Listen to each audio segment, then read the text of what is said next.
We are here today because Ben Roethlisberger, let me make sure y'all get the multiple sexual assaulter in there. Ben Roethlisberger shares one key way Odell Beckham can help Lamar Jackson. Now that headline could be it's not the best headline because that's not the T here. The T is within this story, all right? So we're going to skip all the Odell stuff because he gave glowing praise to Odell Beckham. He softened him up to lay down the hammer on the back end, right? So now, let's find right here. Roethlisberger discussed. Let me make sure I got my little glowing mouse here. Give me 1 second. Let me come off the screen. Make sure I got the mouse ready. Did not see that unhooking itself. Hidden bar, pro mouse. There we go. Okay, cool.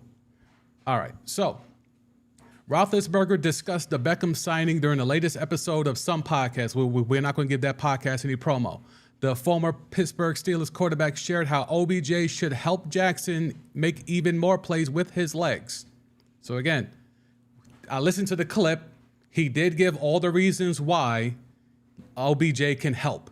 But here is the money quote. Here is the guy that is saying the thing today. Y'all know I tell y'all every day, someone's jumping out there trying to say the thing. Right now we have Big Ben, two-time sexual assaulter, allegedly saying the thing. You don't really fear Lamar's accuracy all the time. He's got a huge arm. He can make things happen when he scrambles. But you don't fear him just sitting in the pocket and picking you apart. You can bring safeties down because you do fear him running because he's a different level runner. So you fear that. So you can bring safeties down. Okay. So, in essence, he's regurgitating a lot of the same tropes that GMs, owners, scouts, whatever, have been saying about Lamar Jackson. They keep nitpicking about the fact that he can't pass in the pocket. That is becoming a narrative that's been regurgitated over and over and over. It's like the Marshawn Lynch thing. Over and over and over and over and over. We keep hearing the same narrative. Yet and still, we have people that can so cleanly and so easily debunk, right? So we start with, where is it? Bill Barnwell had some tweets up today. I had the original tweet. Boom. Okay. So Big Ben got all the clicks today. You don't fear him just sitting in the pocket and picking you apart. Okay, Big Ben. Here is the retort. ESPN has passer rating in the pocket dating back to 2009. Lamar Jackson pocket passer rating from 2018 to 2022. So a 3-year sample size, okay? So this includes the good Lamar, the great Lamar in the MVP year, and the good year following that, and the injury-prone years, correct? When he was so bad, okay? 97.9. Big Ben, soon to be Hall of Famer, considered a top-tier QB, wasn't the most mobile, was a statue, so predominantly a pocket passer from 2009 to 2021, 94.2. Okay, so again, the narratives are going to stop or not. And if you want to go deeper, we could go QBR in the pocket. If you don't like passer rating, if you think that's a flawed metric, okay, we could go even more advanced and go QBR. QBR in the pocket, same time frame.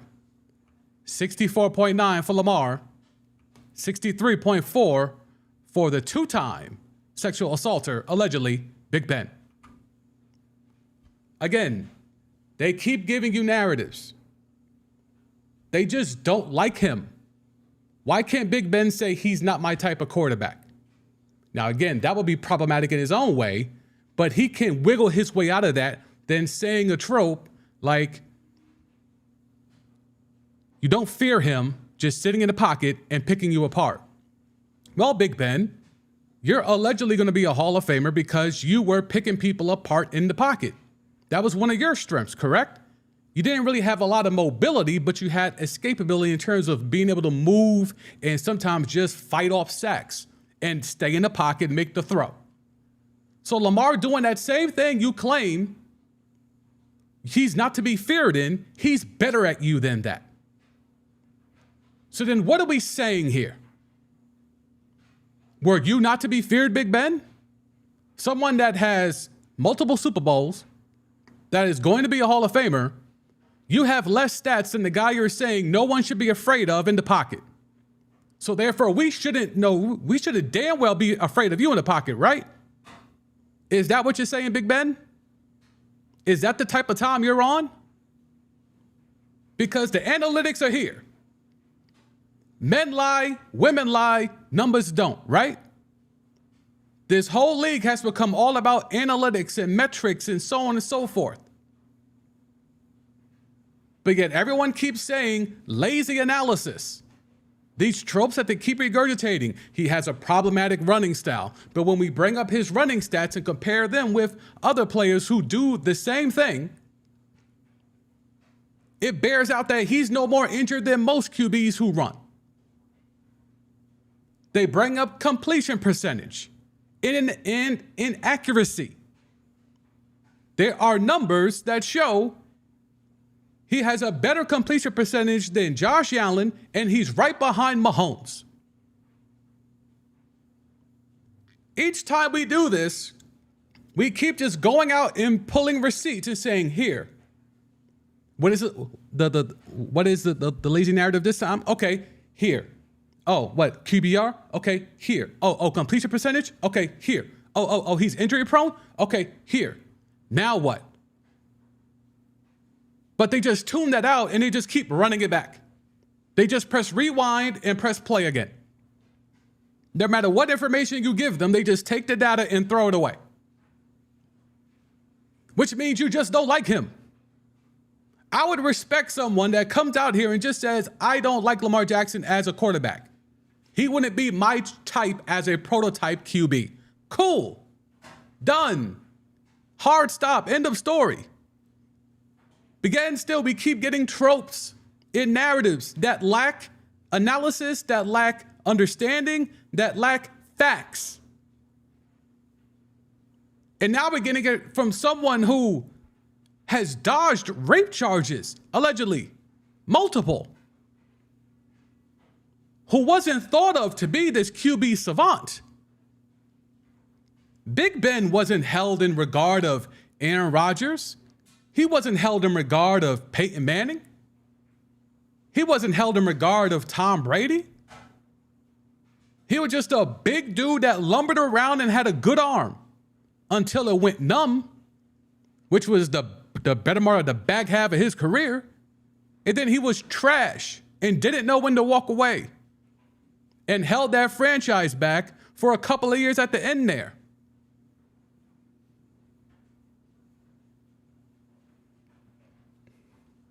I don't know why these narratives keep happening. These are lazy narratives. And with the person that's giving these narratives that has the history, and we'll get to it because I went digging for research and receipts today, okay? So anyone who has a problem with me mentioning his cases, it's right here, okay? Ben Roethlisberger, quarterback, twice accused of sexual assault. This is not something that is hyperbole. This is not something that is made up. If you want to go deeper into it, we could go here. Stormy Daniels terrified, that's a quote, terrified by encounter with Ben Roethlisberger. We could keep going, okay? Mans tried to tongue her down after she was with Trump.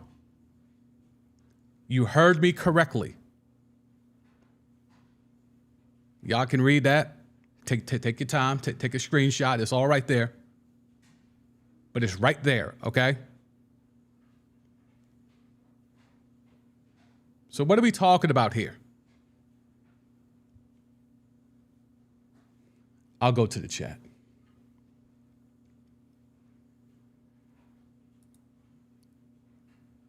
Alex is so over Big Ben. I am too. Like, I wasn't aware he's trying to get into the media thing. Like, if this is going to be his post-career, if this is the type of time he's going to be on, oh, it's going to be open season for him on this stream. I want no parts of him getting away with what he got away with. I don't want no parts of him trying to be out here criticizing anybody for anything. You got away with a lot of stuff, sir. Walk away into the sunset, collect that bag, count them dollars, and stay quiet. Stay low. Alex Smith, Big Ben acts like he's an elite QB. Agreed. And he never was. Never was. And that first Super Bowl had nothing to do with him.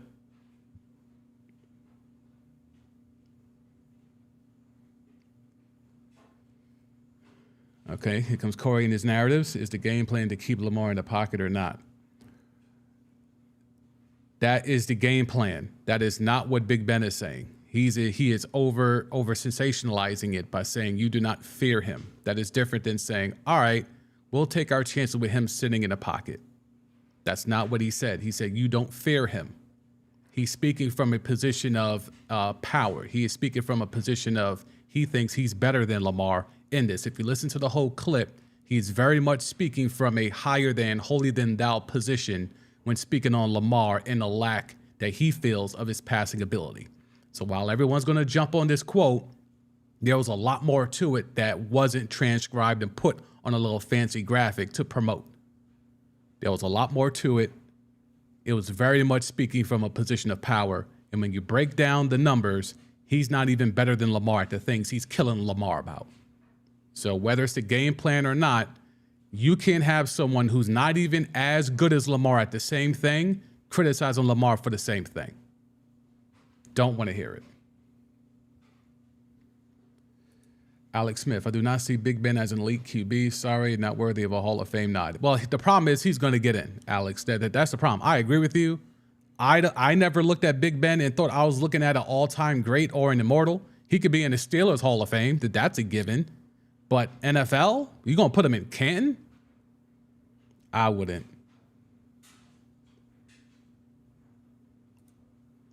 Alex Smith held the franchise hats. He did. He didn't want to go away. He didn't want to leave.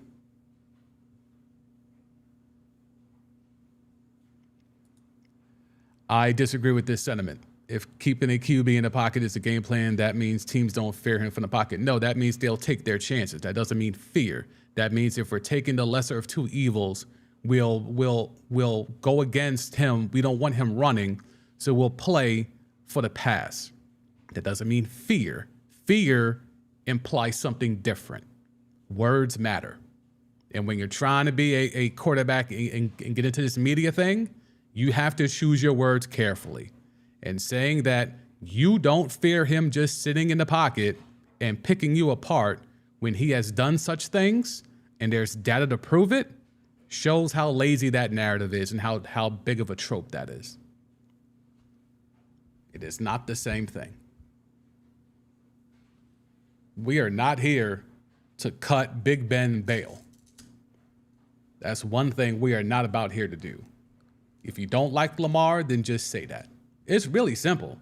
A lot of these things could just go away. Just be transparent. Wear it with your chest. Say it with your chest. Don't run around don't be the anonymous executive, the anonymous scout, a person close to the organization. Don't be any of that. Wear it with your chest. He's Big Ben. If he wants to, he could never see Lamar for the rest of his life. Wear it with your chest. Just say, wouldn't be my pick as a QB. Wouldn't be my guy. I don't like his style. But instead, we get narratives that can be easily disproven. Easily. Like this took within a matter of an hour or so for people to break down the numbers and show that Big Ben isn't even as good at the thing that he's killing Lamar about. So how can you speak from a position of power about something you're not even as good at as a person you're criticizing? If this is his attempt to be in the media, one, he at least knows how to say the thing that'll get clicks. But in terms of analysis, this is trash analysis. This is trash analysis because your analysis can be disproven within minutes. And when you have the back history like Big Ben, Stormy Daniels. I mean, you know, we want to get into the other stuff. I mean, it's there. It's all there. It's all there. However you want to go about it, it's all there. Right? It's all there. It's all there. Y'all tell me.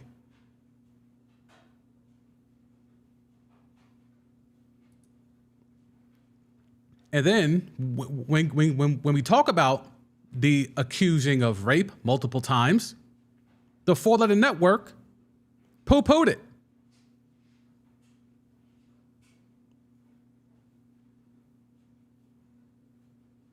So again, there's a lot here of him being protected.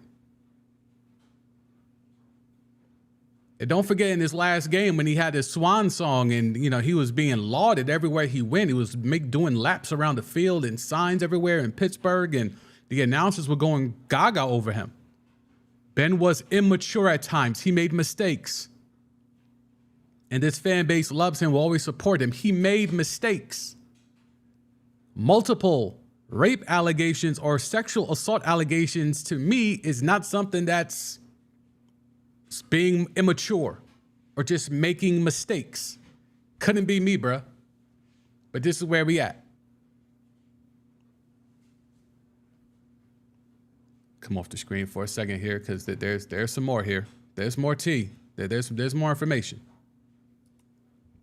And if we're talking about, I had this tweet up earlier, but took it out of order. So, you know, obviously Bill Barnwell from the four-letter network came up with the stats, and then people try to point out the stats and try to act like the stats weren't hitting. And he's pointing out that Lamar has been good enough in the pocket to be comparable with a QB who built a Hall of Fame career there in the pocket. And just under 93% of Roethlisberger's passes from 2009 to 2021 came from within the pocket. So he was a predominantly pocket passer from the same time frame where these stats are based off of. These stats are based off of him predominantly being in the pocket, and Lamar is still better than him. With the ratio of Lamar running the passing the way that it's skewed, he is still better in the pocket than the person who spent almost 93% of his time there. Understand the data and the metrics we have here. The perch that Big Ben is on is ridiculous, okay? It's ridiculous. This is a lazy trope. Words matter here. You have to choose your language, choose your words carefully. If you're going to get into this media thing and do podcast and be the former athlete analysis gig, which is an easy lane and is wide open, you can make some easy money in that lane. The industry is full of them. If you're going to do it, you got to do better than this, because you're going to get roasted. And when you have the history that he has, no network's going to touch him. Well, at least no credible one anyway.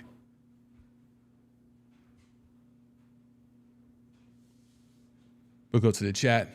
Alex, nobody fear Big Ben. That's big facts. Big facts. The Steelers organization protected him and the entire city of Pittsburgh. If those two young ladies that didn't come forward, who knows? Who knows if we would have ever known? If Stormy Daniels doesn't speak on it, who knows if we ever hear about it? If she doesn't write a book, who knows?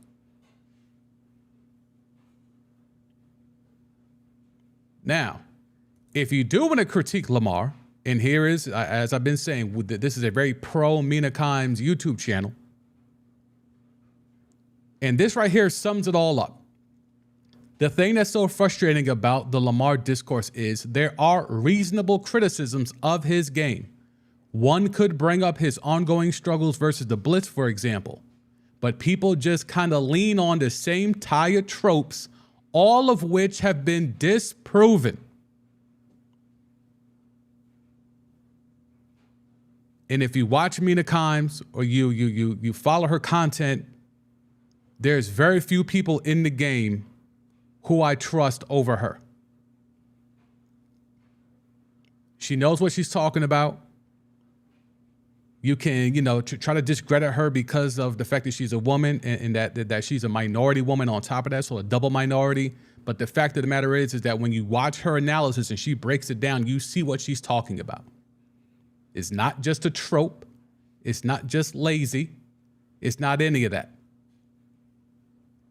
And even though, if you follow along with me, and she's even said Lamar has even gotten better against the blitz. But if you want to talk about the totality of his career, there is a thing with him against the blitz. But according to, these people, they just keep bringing up all these other tropes. Again, all of which have been disproven.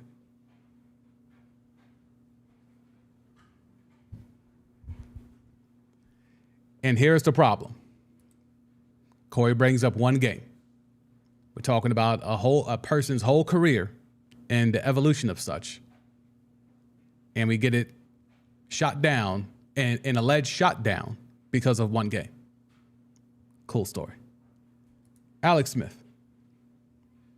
There were also locally in Pittsburgh rumors of more women that went too scared to come forward. I am not surprised by that.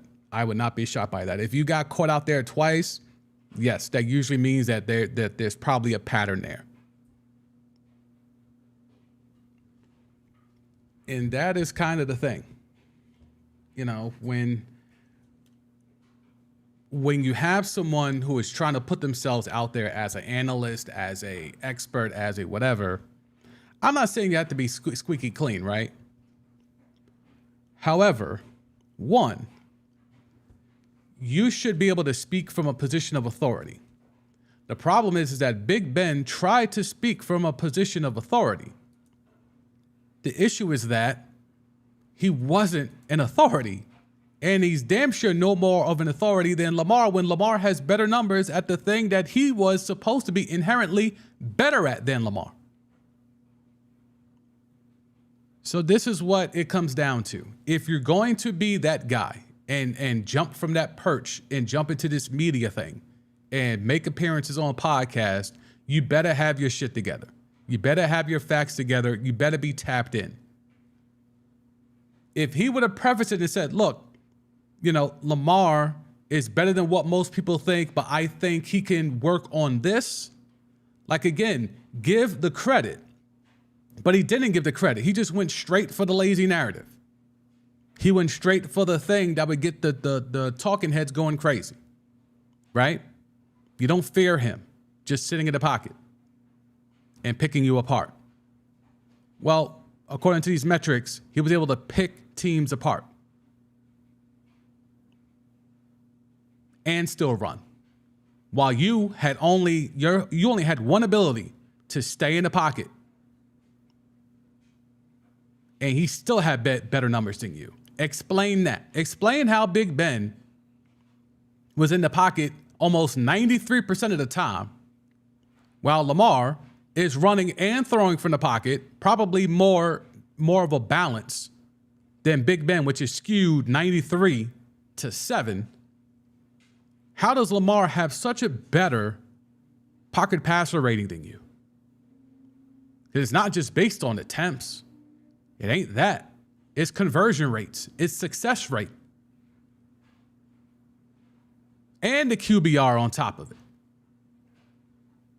So from all the QB metrics, he was better than you in the pocket. Yet you're killing him saying no one feared him. Weird, weird, weird, weird.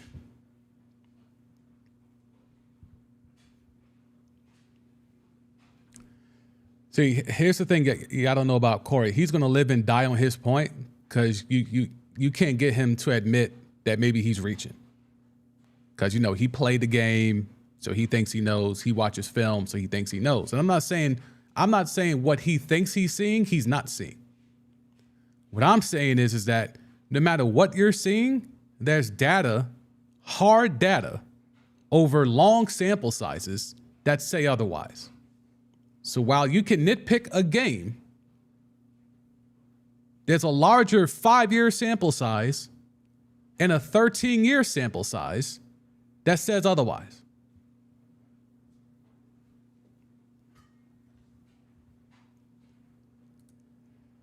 Corey, big games matter, hence why Manning will never be Brady. Sure. If that's what you believe, then sure. I'm not rolling necessarily with that. Big games matter. A lot of big-time QBs have lost big games. Joe Montana's looked bad in games. Brady has looked bad in big games.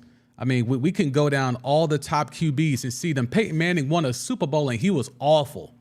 So I don't want to hear there's no QB that's been exempt from having a bad game in a big game. So, again, people bring up Lamar's QB record in the playoffs. He has only had one playoff win.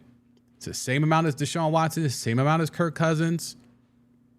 And yet their contracts are way more, those contracts were given easily to those guys as opposed to Lamar. Lamar has better accolades than those two quarterbacks. Yet and still, people bring up, oh, he only has one playoff win. Well, how come you didn't say that with Kirk Cousins? He was able to go get fully guaranteed money. He's earned $231 million in his whole career, and only $229 of it's been fully guaranteed. Yes, I said only. That means only $2 million of his money has come from an incentive. This man's been fully guaranteed the entire time he's been in the league. Kirk Cousins.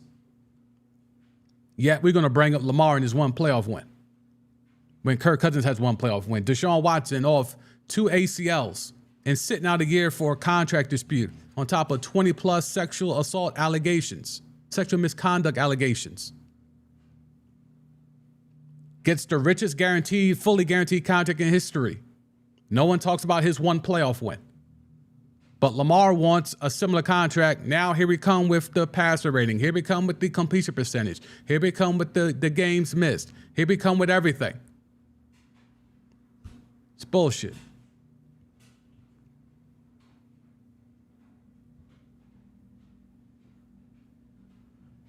The Lombardi Leap checking in. Good point here. Rodgers looked bad in big games. Big Ben looked bad in just about all his games the last 5 of his career. That's big facts. That's big facts.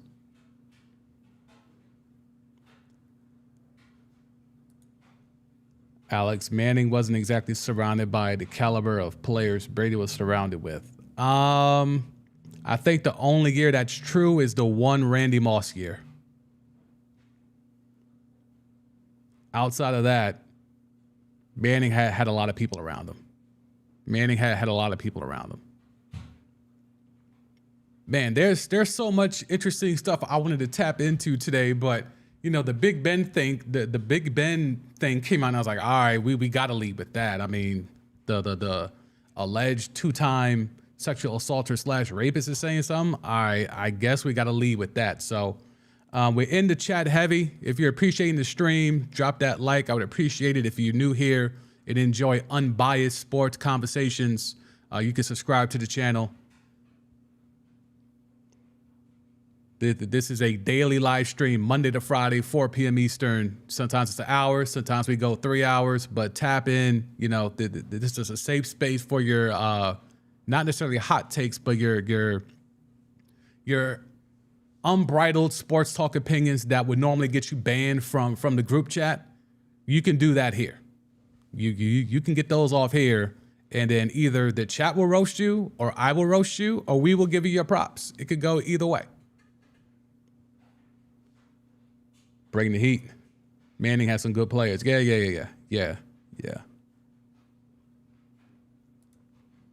Alex Smith, you got to have more than 2 guys. I think that's true today, Alex. I think that's true today. You need more than 2 guys today. Back then, you could kind of get away with just having 2 guys. So having Marvin Harrison and having Reggie Wayne and then Ken Dilger and then Dallas Clark and then Edgerrin James, like, nah. But Manning had hella weapons. He had a good offensive line. Like, nah, he had good weapons. Dominic Rhodes should have been the Super Bowl MVP against the Bears.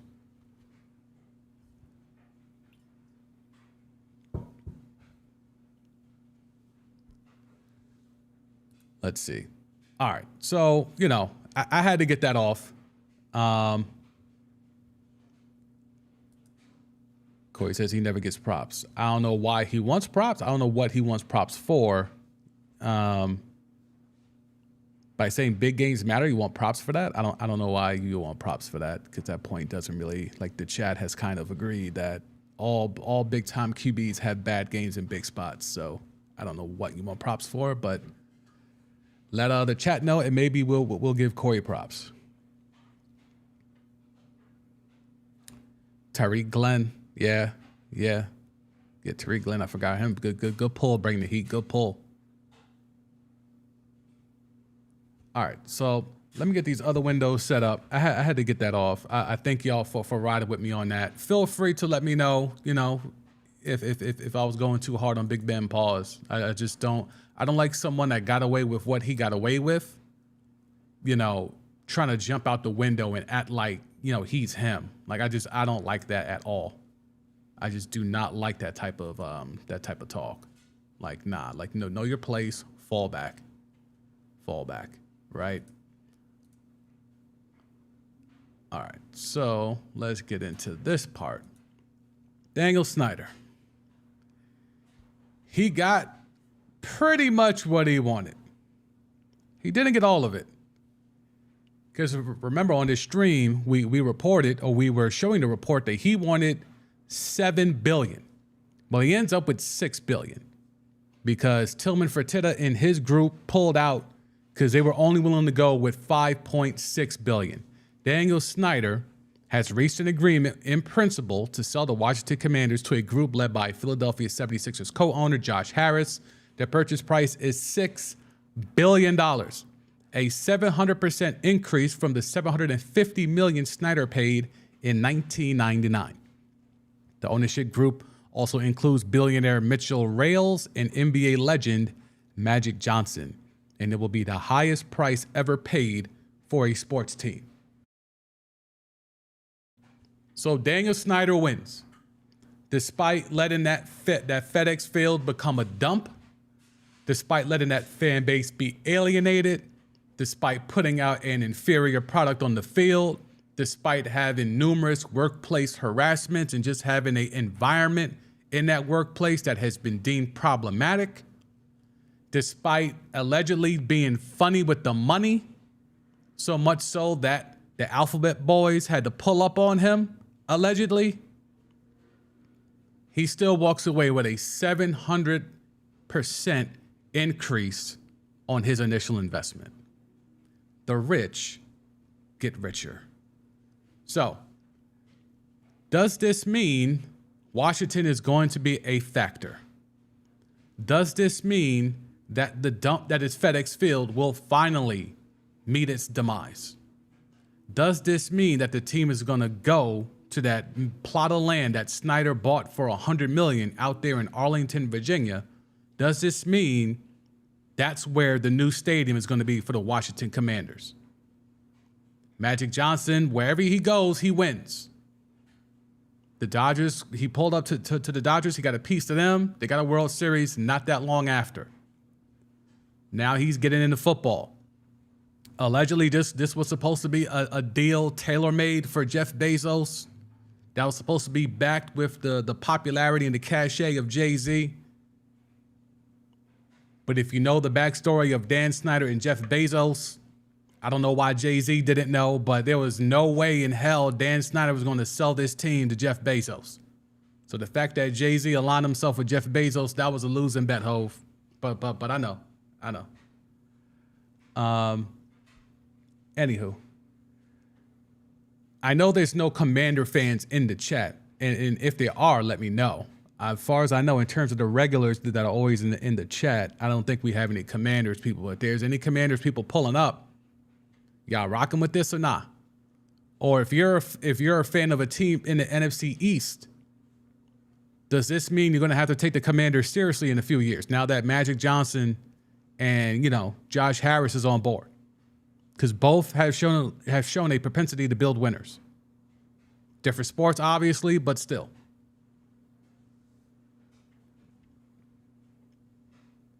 For each of them, this is the one that has a salary cap, so they're going to have to really figure out and get some capologists in there to really navigate that for them. Let's see. And here's Corey's narrative. Lamar has never played well in big games. Okay, and he's saying since college as well. So y'all can go ahead and let him know how wrong he is, and I'll just keep going down the chat. Bring the heat. Dwight Freeney, Cato June, Bob Sanders. Bob Sanders. He was on his way to having a Hall of Fame career before the injuries cut him short. Alex Smith. Lamar hasn't had any help in Baltimore. That's a whole fact. It's a real. That's one of the narratives that is true, and no one can dispute. Bring the heat. Maybe the new ownership group goes after Lamar. I don't see that happening. I mean, if Magic's only job, well, he has two jobs in this group, right? He's to be the minority face. Let's be clear on that, right? He's supposed to be the minority face of this deal. That's why they keep throwing his name in there to let you know someone of color is involved in this group, right? So there's that piece. Then there's the star power piece of the cachet of being around Magic Johnson. If Magic Johnson walks into a room with Lamar, who knows what happens? I don't think that's really a thing, but crazier things have happened. Lombardi Leap. No Aaron Rodgers update today. A little bit of news with that. Yeah, I didn't see that. Okay. If you're telling me there's news, I'll go look for it. I didn't see anything when I was putting together all my tabs, but if you're telling me there's news, I'll look for it. I didn't see anything that was different than what we spoke on yesterday. But let's see. If there's something to talk about, I'm here for it. There's stuff about Devin White.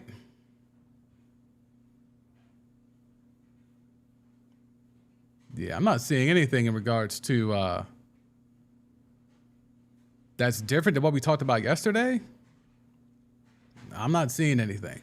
So, I mean, if you got it, Lombardi Leap, let me know. Put me on. Yeah, the last thing I see is the whole thing about them not communicating for a few weeks. So if there's more tea, if there's something in the Packer timeline that you're seeing, inform us. Because based off the people that I have on my little list here, I don't see anything different. Let me jump back to the screen because we're talking about Daniel Snyder. So Tillman Fertitta, he the one that had the deal. He is owner of the Houston Rockets, okay? And there was some funny money claims there in Houston. So it's a little curious how he's able to pull up 5.6 for the Washington Commanders, but we will let that rock, right? Because, you know, billionaires are going to billionaire. So basically he's saying that he put up 5.6 as a bid, but a quote, at some point you have to draw the line. So I'll be flat out honest. I made a bid on the Washington Commanders for $5.6 billion. That's the value that Forbes had them at. And at some point, you've got to draw a line in the sand on everything, and that's where we are. If they can get somebody to pay them more than that, good luck to them. That's all I can say. I own a franchise, so I love them selling for a lot. But at some point, I don't think $6 billion is the right number.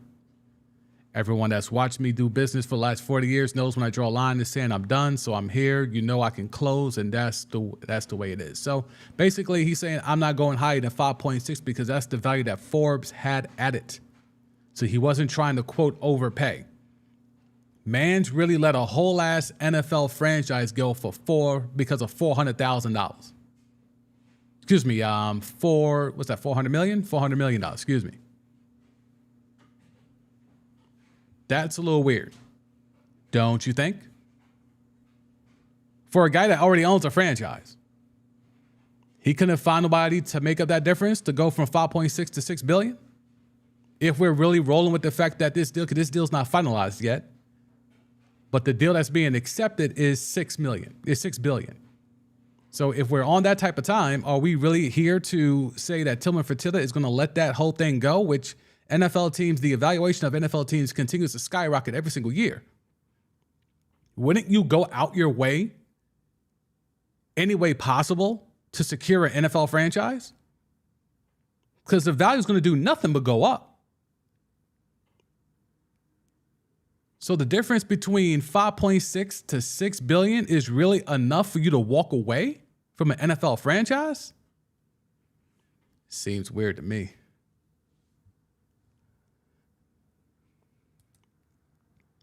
Bucks have no plans of honoring Devin White's trade request. Yeah, we spoke on that yesterday. It was late in the stream, but yeah, that report came out. Yeah, the Bucks are not here for it.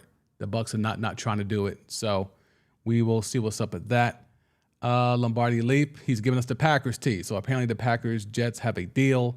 It was for third this and a guaranteed first next year. And the Pack agreed to give picks back in 2025 if A-Rod didn't play. Rodgers said okay, that's one part. And Rodgers said I was 90% retired. And the Jets said, well, we aren't giving you that now. Okay, so back to this piece here. I saw something on the timeline that said that they're back now to asking for a first rounder. Is that what this is referring to? Because I did see something about that, but I feel like that's just regurgitating the story from a few weeks ago.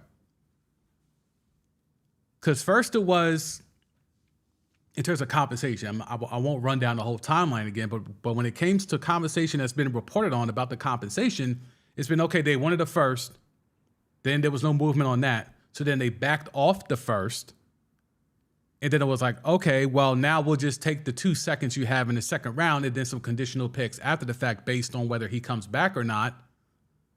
And then that seemed to be where everything sat for a minute.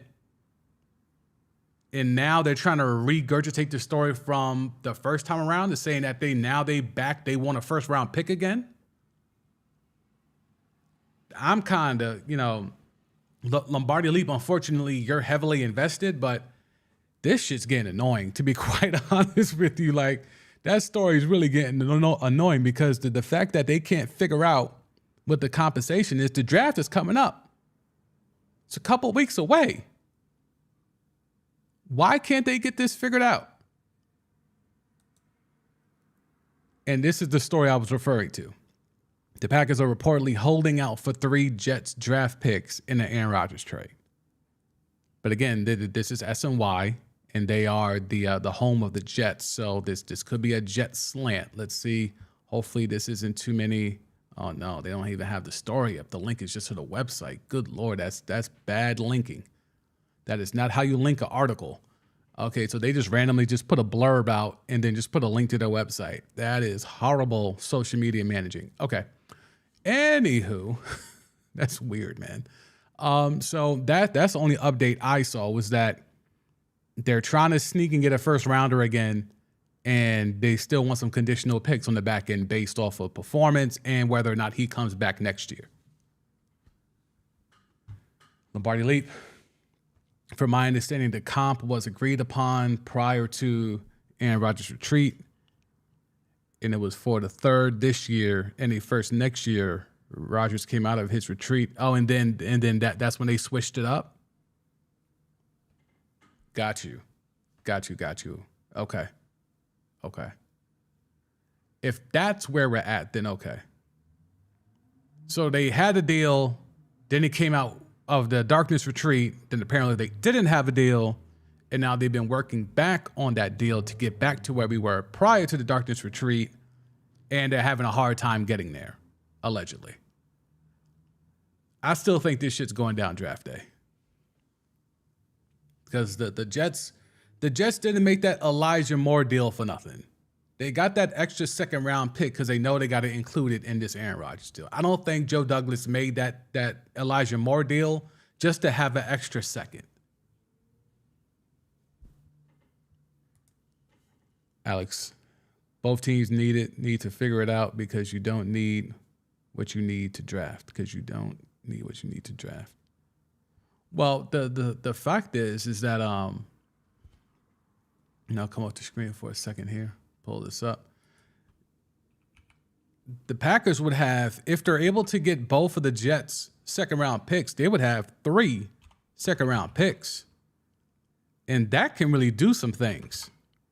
And that's why I'm a little surprised. Like, they just don't just take the seconds. Like, I know the first is a first, but I would almost want the 2 seconds than the first. And I know that sounds blasphemous, but like they're picking 15th. The Packers are picking 15th, right? Would you really forego this?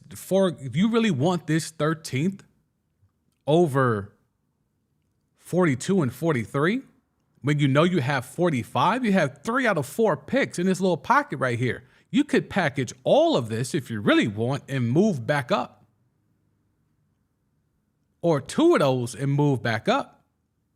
Whereas once you're at 13, you're just at 13. I don't know. To me, I would take the multiple second round picks. So I could have 3 picks in the second round and 3 out of 4 in a little small span right here. But, you know.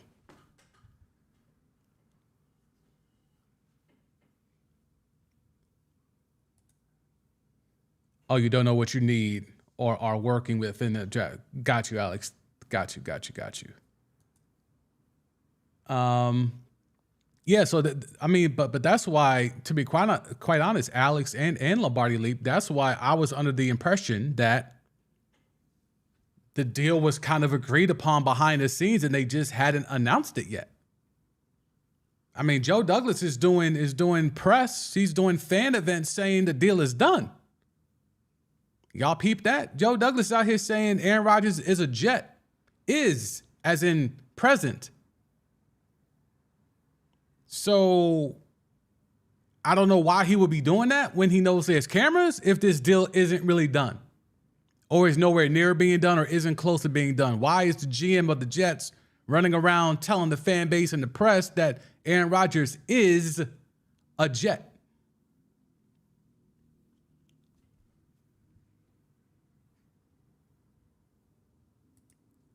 Lombardi Leap. Yeah, I'm over this too. 2 seconds in the conditional next year, plus some kickback, and I'm cool with it. I mean, I hear you. Like that, from getting that swap from 15 to 13, to me, ain't worth all this drama. It ain't worth all this drama unless you think JSN is gonna be there for you. Unless you think he gets past the Texans or whoever ends up at 12. If you feel that strongly that JSN is going to be there, then you can have that discussion later.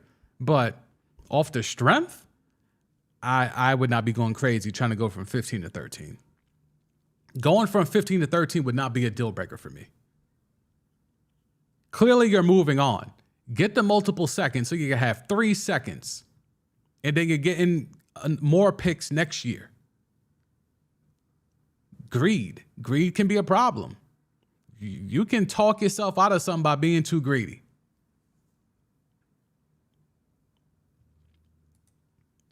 Bring the heat. People shading the Packers front office and saying they're negotiating in bad faith when it seems like the Jets are backing out of the original deal. I think there's going to be so much real reporting once this deal is actually done, because there's been a lot of hearsay about what's actually going on behind the scenes in this deal. I think there's going to be a lot of actual reporting once this deal is finally like in place. Then we'll get some of the reality of what's happening behind the scenes. Right now, it's a bunch of innuendo. It's a bunch of rumors. It's a bunch of back channel information that I don't even want to come out here and tell y'all some of the stuff I've heard, just because there's no real fact. It's just, oh, I heard this. Oh, I heard that. Like I was telling you, like I heard they're going to wait until draft day. I'm not going to put my rep on that, but that's something I heard. Don't know, though.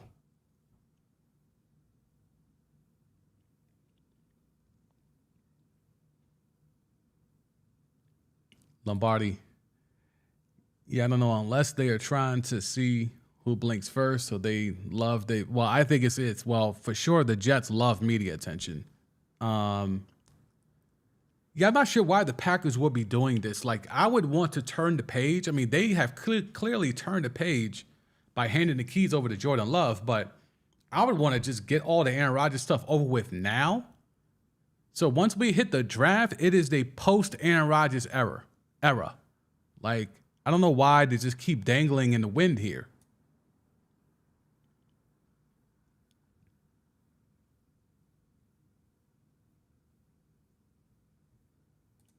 Lombardi, I think the Packers want a first next year in case life is bad. And if you're the Jets, if Aaron Rodgers is still him and you're continuing to build around him, you really going to hold this deal up for a, bottom of the first round pick?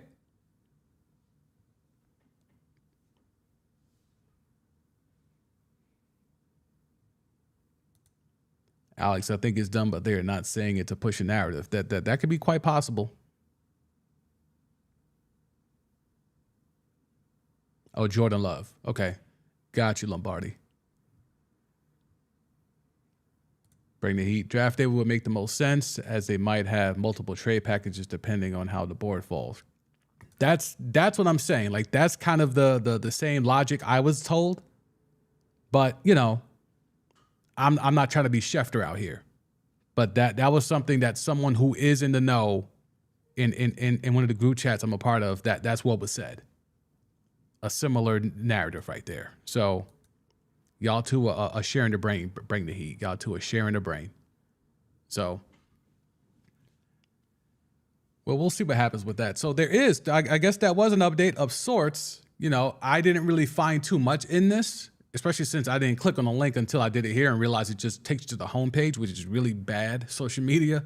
But yeah, so there's that. We can move to NFL QB comps. This one to me is the most fun because there's a lot here. Let's see, let me get the right windows up. There we go. Okay. NFL executives give a comp for 2023 QB prospects via Jeremy Fowler of the 4 Letter Network. So you see it here. Bryce Young compared to Drew Brees. CJ Stroud compared to Dak Prescott. Anthony Richardson compared to Cam Newton. Will Levis to Matthew Stafford. Hendon Hooker to Geno Smith. DTR from UCLA, Tyrod Taylor.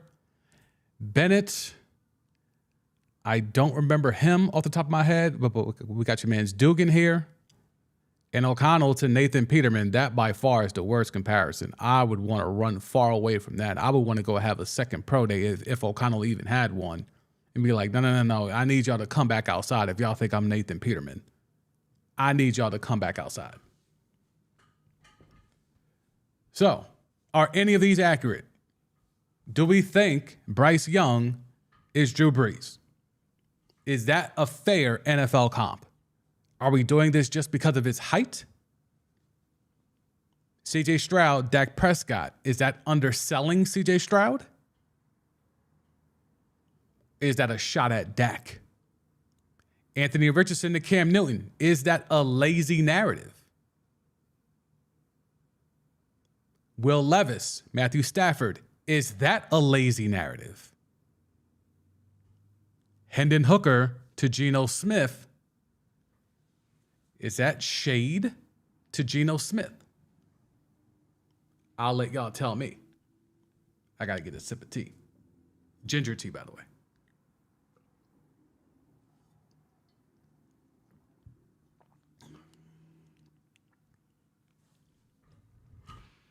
I think it's going to be really interesting, and I'm starting to hear, again, I preface all of that, right? I'm starting to hear, don't be surprised if Anthony Richardson goes a lot higher than we've been talking about. If you watch what's been going on with the Carolina Panthers, and we need to put some respect on someone's name. That man's name is who I'm going to enter in this search bar here.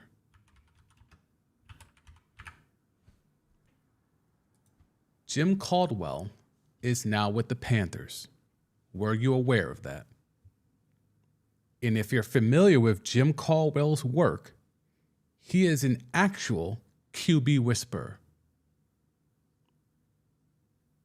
An actual QB whisperer. He fixed Peyton Manning. He fixed Matthew Stafford. He fixed Joe Flacco. Could he be the one who can fix Anthony Richardson? I'm just going to put that out there. When your resume includes fixing Peyton Manning, fixing Matthew Stafford, and fixing Joe Flacco, who better to have in your organization to take a QB that clearly needs some fixing mechanically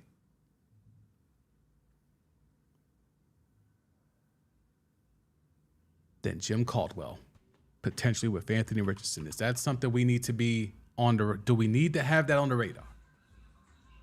I'm just saying, people are whispering. To jump from 9 to 1 was a big jump. You jump from 9 to 1 because you have one person in mind.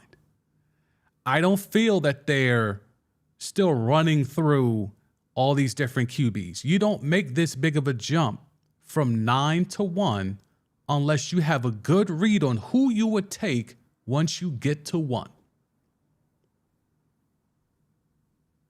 With Jim Caldwell in the tuck in Carolina, could Carolina pull a Cleveland with Baker Mayfield and take Anthony Richardson at 1?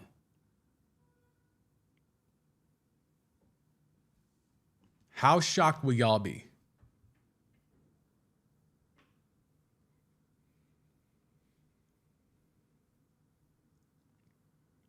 Go to the chat. Alex Smith, probably based on size for Young. Yeah, for sure. I think that's lazy. Let's just find a good, short, accurate quarterback and let's just make him that. Like, all right. Bring the heat, yes, because of his height. Okay, so we're all on the same page there.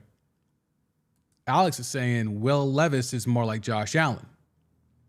Is he like Josh Allen with Stephon Diggs or without? Because those are two vastly different Josh Allens.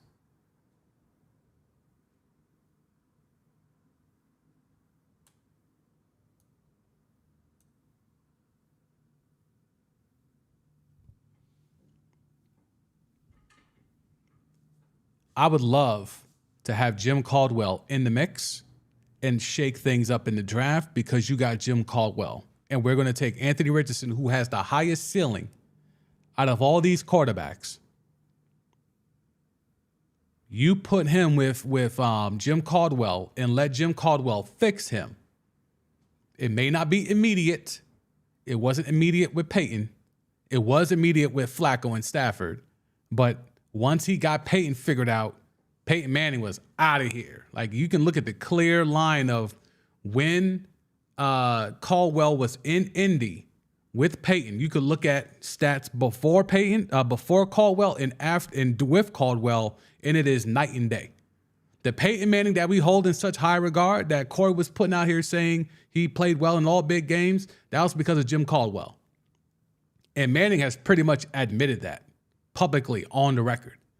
As much as, what was his name? Ted Marchibroda got a lot of credit. Peyton Manning says it was Jim Caldwell.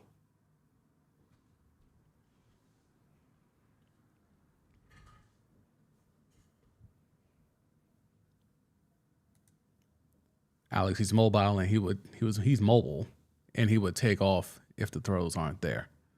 I'm assuming you're talking about Anthony Richardson. Or are you talking about Will Levis? Hopefully you're talking about Anthony Richardson.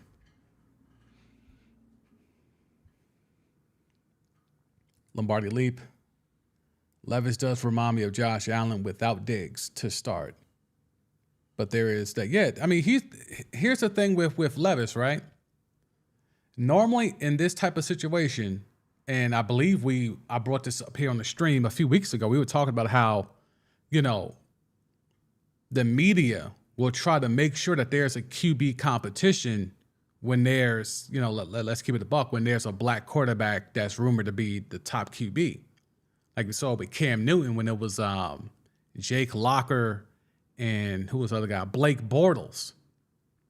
There was a real hot debate between Cam Newton, Blake Bortles, and Jake Locker. You haven't really gotten that here with Will Levis. Like, we haven't had anyone say, I would take Will Levis over CJ Stroud. Like, no one's saying Will Levis should go number 1. No one's saying Will Levis should go number 2. The question is, do you take him or Anthony Richardson if you're at 4 or 3 if there's a trade?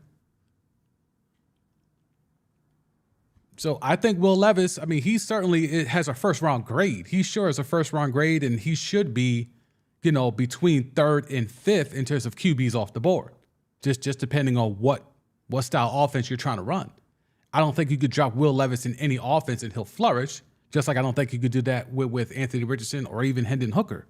Out of those 3, I think Hooker's the most ready because he's, quite frankly, just older, so he's more mature by default.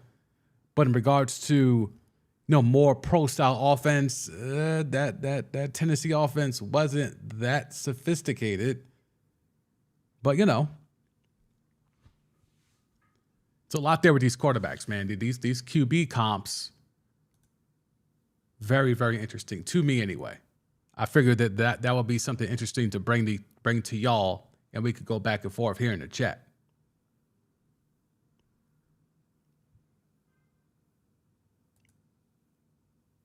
Okay, so you were talking about Levis. Okay. Got you. Bring the heat. I feel like people just don't like CJ Stroud. Yeah, it's a weird thing. Like, he's the black quarterback that doesn't run, and he's being criticized for not running.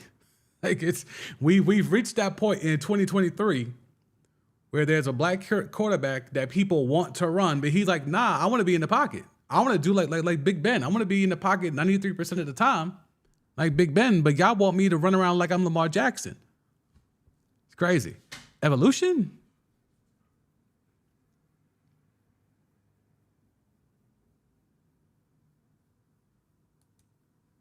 Lombardi, people look at pocket passes and assume they are safer bets. Yeah, even though that's just not true. Like that's the thing. Like, that's just not true. And with the way that the evolution of the position is going, your QB has to be able to move. Your QB has to be able to throw in a run. Your QB has to be mobile. It would be a bonus if they're a dual threat, but they at bare minimum have to have escapability and be able to throw in a run. That's bare minimum now.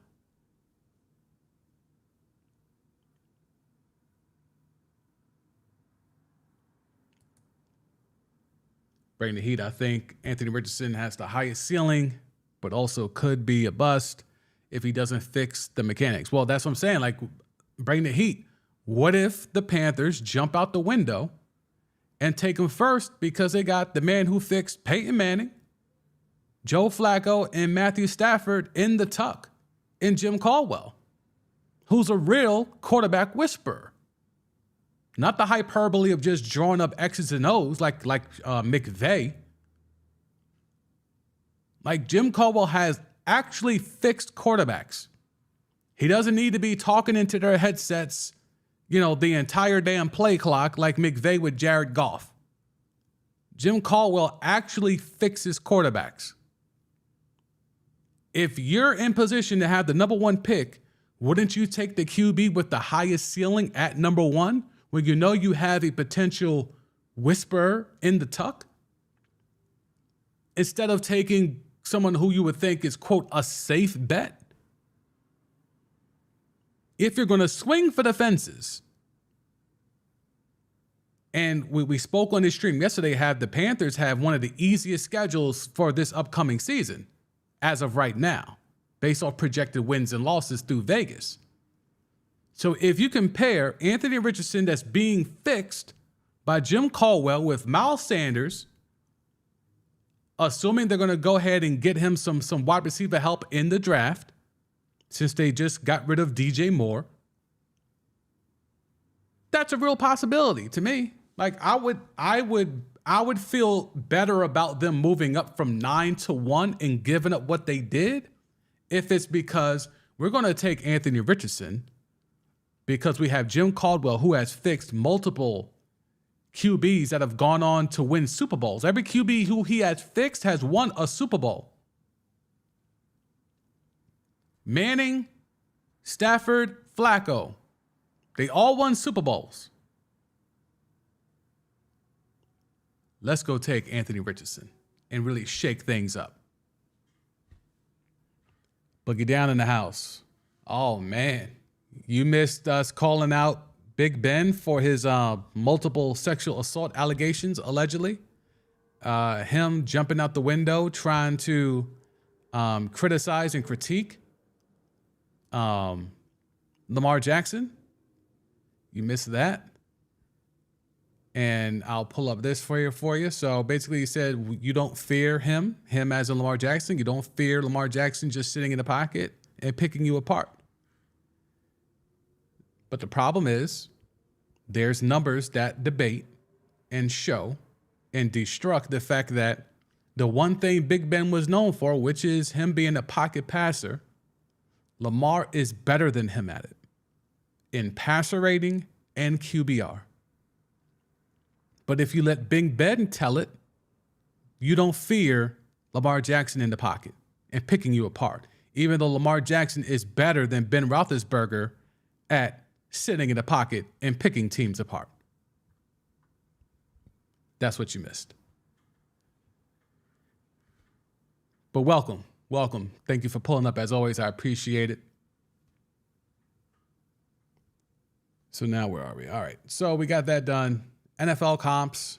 I'm saying I want craziness at the top of the draft. I want Anthony Richardson to go number 1 now. I'm here for it. After doing the research and listen to some people break stuff down, I'm like, oh, Jim Caldwell with Anthony Richardson. Oh, that could work. Because the only negative I have is the mechanics and accuracy. Guess who can fix mechanics and accuracy? Jim Caldwell. So that's where we're at right now. Trying to figure out how can we get the Panthers to take it. Are the Panthers blowing smoke with all this CJ Stroud, Bryce Young? It's going to be one of those two, when really on the low it's going to be Anthony Richardson. Lombardi leap. I think CJ Stroud is more akin to Jay Herbo than Dak.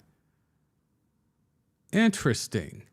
I like where you're going there. I'm inclined to agree with you just off the strength. Yeah, I like that.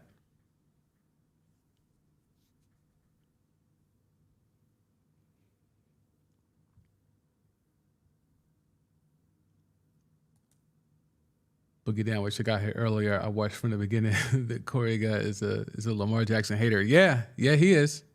I wish he would just admit it. I would prefer him just say, I don't like Lamar as a quarterback. And I've told him as such. I told him, just say you don't like Lamar. That's it. That's fine. There's no reason to keep going back and forth when I could keep dispelling your narratives with points and stats and advanced metrics, which is all the rage. Like, we don't have to keep doing this. But yeah. So now we're on NFL QB comps. There's a lot of there's a NFL executives gave a comp for the 2023 quarterback prospects to Jeremy Fowler, and this is what he has compiled. So I think a few of these are lazy. Like, I think the Anthony Richardson to Cam Newton one is lazy. I think the Hendon Hooker to Geno Smith one is lazy. If you're DTR out of UCLA, do you want to be compared to Tyrod Taylor? No shade to Tyrod, but is that really the NFL comp you want? Stetson Bennett, Case Keenum, Dugan to Taysom Hill. These aren't flattering comparisons. Some are lazy, some are downright insulting, and some are just, to me, like this Bryce Young to Drew Brees, that's lazy because that's just based off his height. Like, I don't think Drew Brees, when he was young, coming out of Purdue, had a better arm or a similar arm to Bryce Young. I think Bryce Young's arm is way better right now than Drew Brees' arm was at this stage.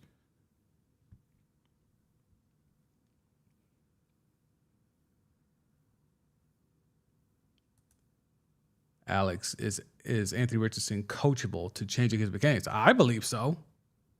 And if he ain't, Jim Caldwell just has to run down his resume. When he runs down his resume and shows the QBs that he's fixed, I don't know how Anthony Richardson couldn't be coachable after that. You fixed Peyton. You fixed Stafford, you fixed Flacco, and they all got the bag, and then they all got Super Bowls? If he don't know the resume, I mean, this is a quick search away.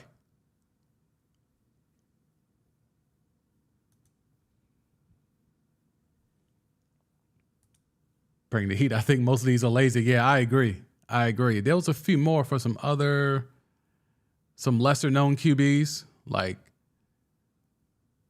your man's Clayton Tune got compared to Taylor Heineke. That's a rough one. Tanner McGee to Josh Rosen. You don't want that. And here's a funny one. Some other executives compared Will Levis to Blaine Gabbert. That is definitely not something you want if you're Will Levis. If you're Will Levis, you'll settle for the Matthew Stafford comps. So I don't have people out there really thinking I'm going to be the next Blaine Gabbert.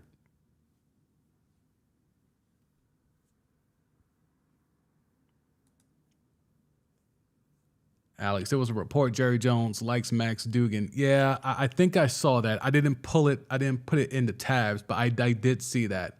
I just don't know the validness of that. Like,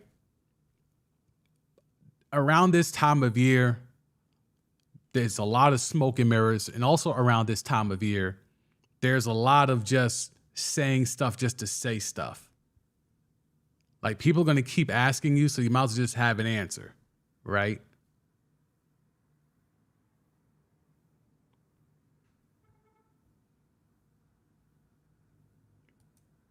Lombardi Leap, not biased at all. He's from Wisconsin too, so you know he's good. I hear you.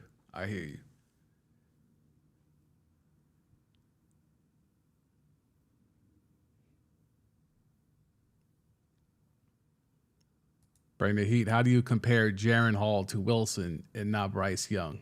That's an intellectually lazy list. I agree with you, bro. I'm here with you. And this is why, again, there's no accountability, because unless I'm mistaken, there was no names put on this. See, anonymous NFL scouts and executives. So see, no one's going to wear it with their chest. Like, that's the problem, is that it's just anonymous NFL scouts and executives. Like, no one's willing to stand out there on a limb and say, no, I'm like, say what you will about Mike Tannenbaum. But a couple seasons ago, he stood out there with his chest and said, Justin Herbert is the best QB of this class. And that class included Tua and Joe Burrow. And he stood out there and said it with his chest and put his name on it. If I had the top pick, I'm taking Justin Herbert. And I'm not saying he's wrong, but I think he can say, see, I was right. I don't think we have enough evidence to quantifiably say he's wrong. And I think he thinks he has enough evidence to say, see, I was right.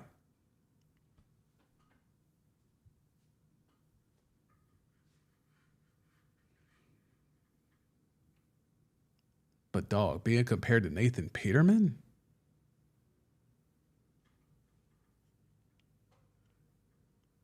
Okay, so the Bennett one you see. Okay, Case Keenum. Okay. I mean, I don't even care about Case Keenum enough to even try to try to break down his skill set in comparison to Stetson Bennett, but I'll let it rock. If you rocking with it, I'll roll with it. I'll roll with it. I never gave Case Keenum the time of day.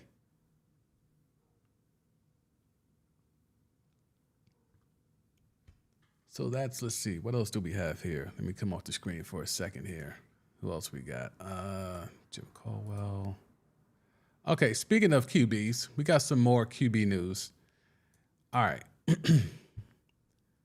Let's catch an owner lying. Y'all ready to catch an owner lying?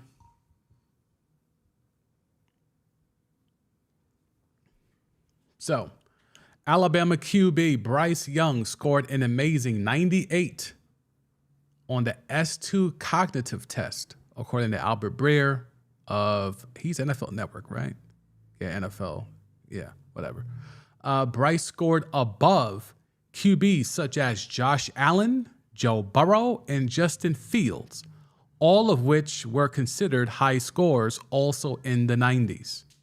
All right. So Bryce Young destroyed this cognitive test, right? Shows a lot of acumen, football IQ, so on and so forth. And here's worth noting, Panthers owner David Tepper puts a lot of stock in the S2 test. And this is an article from a few days ago from Sports Illustrated. Let me move this over for y'all so y'all can see it in full. There you go. Breer's final nugget includes Young reportedly performing well on the S2 test, which is a cognitive test aimed at measuring processing speed. He adds that David Tepper reportedly puts a lot of weight into this assessment, which Joe Burrow and Justin Fields have measured well on in past occasions. So the fact that David Tepper reportedly puts a lot of weight into this assessment is inferring that maybe, just maybe, Bryce Young could go 1 to the Panthers, right? Right? So we're going to take that at face value, okay? We're going to take that at face value. Let's look, though, and let me make sure I get this set up correctly. Carolina Panthers quarterbacks.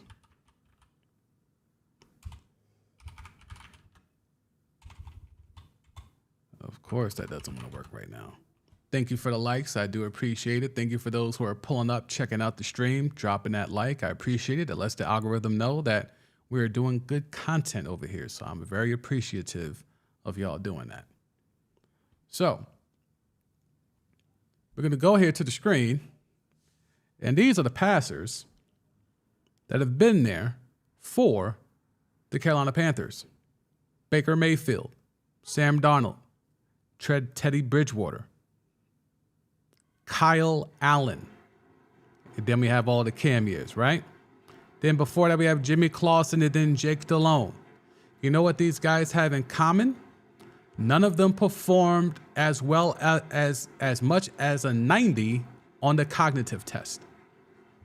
Now, again, we'll take away the Cam stuff because Tepper just got there. He hasn't been there long enough, right?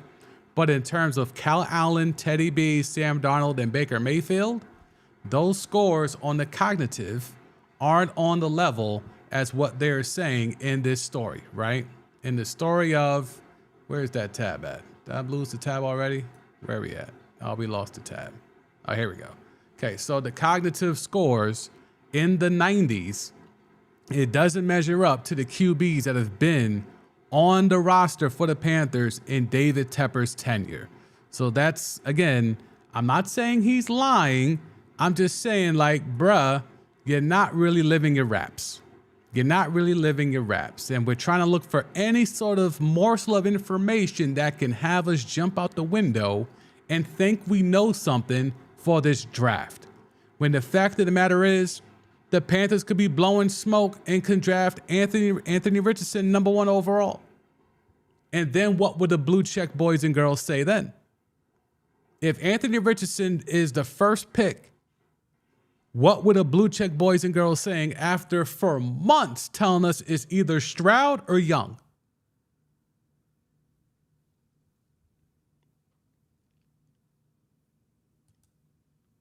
Lombardi Leap, as a owner of the Green Bay Packers, I never lie. That's a pretty heavy stunt, Lombardi Leap. That's a pretty heavy stunt. The chat, we need to put some respect on Lombardi Leap's name. He's one of 32 NFL owners. Put some respect on Lombardi Leap. Now, those who know the real structure of owning the Green Bay Packers, if you know, you know. But for those who don't know, put some respect on one of the owners of the Green Bay Packers, Lombardi Leap, in the chat. The chat has been blessed. The stream has been blessed by one of the 32 owners of the NFL, Lombardi Leap. Salute. Would you do fully guaranteed contracts in the NFL? Since you're an owner, are you one of the owners that is anti-Lamar getting fully guaranteed money? Or are you pro quarterbacks, at least, getting fully guaranteed money? I figured I would, maybe you could give us some tea from the owners' meetings a few weeks ago. bring the heat. Serious question. How long do these shorter QBs last and not get carried by a really good defense? Well, would you consider that Saints defense that won the Super Bowl with Breeze a really good defense? They were opportunistic. I don't know if I would say they were good, you know? But I would think if you're looking at the short QBs who have prospered, Russell Wilson, he definitely got aided by a elite top tier immortal defense. If we're looking at Drew Brees, I don't know if I would consider that Saints team that won the Super Bowl, I don't know if I would consider that a really good or elite defense. Kyler Murray is short. Hasn't really had a lot of success in terms of playoffs. Who else is a short king?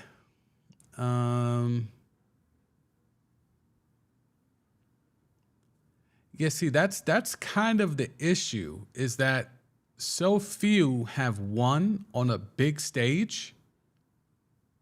It's kind of hard to measure, like, what's the average of the success rate. Like, it's kind of difficult to measure all of that out, to be quite honest with you. Like, I think if you're worried about, well, Jalen Hurts isn't that tall, and he just came off of a Super Bowl. You know, so I mean, there's ways around it, and the Eagles definitely had a really good defense. They weren't elite; they were really good.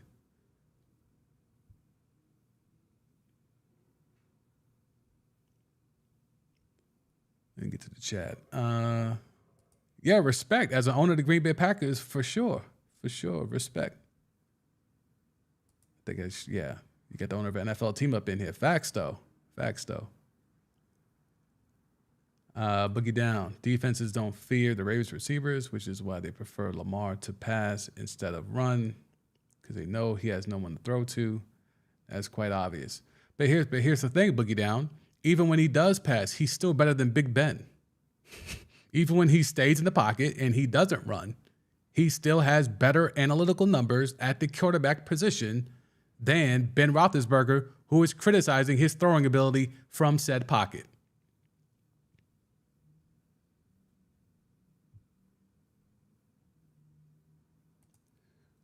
Weren't they the number 4 defense in 2010? The Colts? Let's see. I know they forced a lot of turnovers that year, but if they were ranked number 4, then I'll take it back. Let's see. Let's pull up the Colts.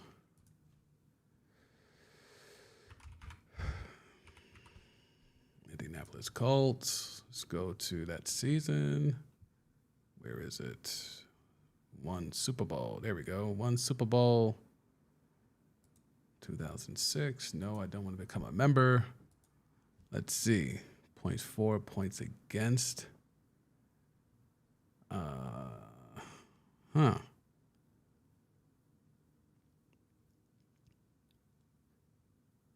Because the cover 2 defense, I mean, it's basically dink and dunk. Yeah, I don't know. They're not, for some reason, Football Reference isn't as, put up the second most points. They gave up a lot of points. Let's see. Jim Caldwell, there he is, by the way. Fix Payton. Got a Super Bowl. Here we go. Team stats rankings. Nope. They were 23rd. 23rd, 21st, 23rd in points for, 21st in yards. 21st in turnovers. Damn. They didn't even turn over the ball that much. Yeah, this defense was mid. They were only good against the pass, which is the cover 2. I mean, that's just the cover 2 there. And they did, wait, so the turnovers is weird here. League rank. Yeah, no, they were only good against the pass, and that's because of the cover 2. So that Saints defense was not at least in terms of metrics and data, was not a good defense, and I don't really remember them being a good defense. But this is the Colts, right? Wait, I'm looking up the wrong thing. My bad. We're looking up the Saints, right? Y'all got me out here looking up the wrong damn thing. My bad. Saints Super Bowl. I was about to rip them a new one. Not the game. Come on now. Here we go. Let's see. Still no. They were 20th, 25th. They were good in causing turnovers. So at least I had that right. They were good in causing turnovers. Bad against the pass. The Saints defense was not good. Yeah, the Saints defense was not good. Y'all can't see that. My bad. Goddamn, I did all that. Y'all couldn't see it. My fault. Yeah, the Saints defense was not that great. Y'all can see it here. Let me slide it over just enough. Let me move that window. Okay, yeah, y'all can see that. All right, cool. Yeah, so you see it here. 20th in points, 25th in yards. They were second in forcing turnovers. Sixth in what's that? Fumbles lost. So they caused a lot of fumbles. Yeah, so that defense was, average by the numbers anyway. Definitely not fourth. Time of possession, they were fourth. And turnover percentage of drives ending in an offensive turnover, they were third in that. Well, whatever that means. Yeah, so Breeze might have been, and again, bring the heat. Remember, it took them an onside kick to win that. They needed an onside kick. Pardon, they needed an onside kick to get that off.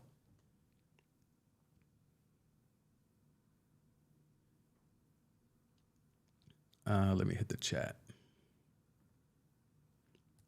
Book it down. A lot of these QBs salty and jealous of Lamar.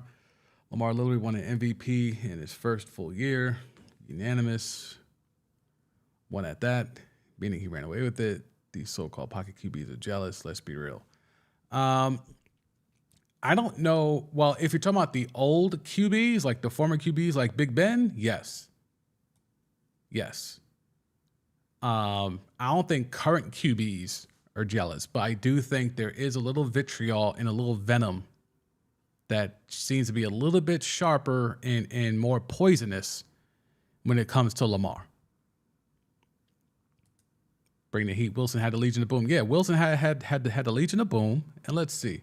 I mean, we could go old school and go Doug Flutie and all that, but I ain't trying to do all that. So let's do short NFL QBs, quarterbacks, successful.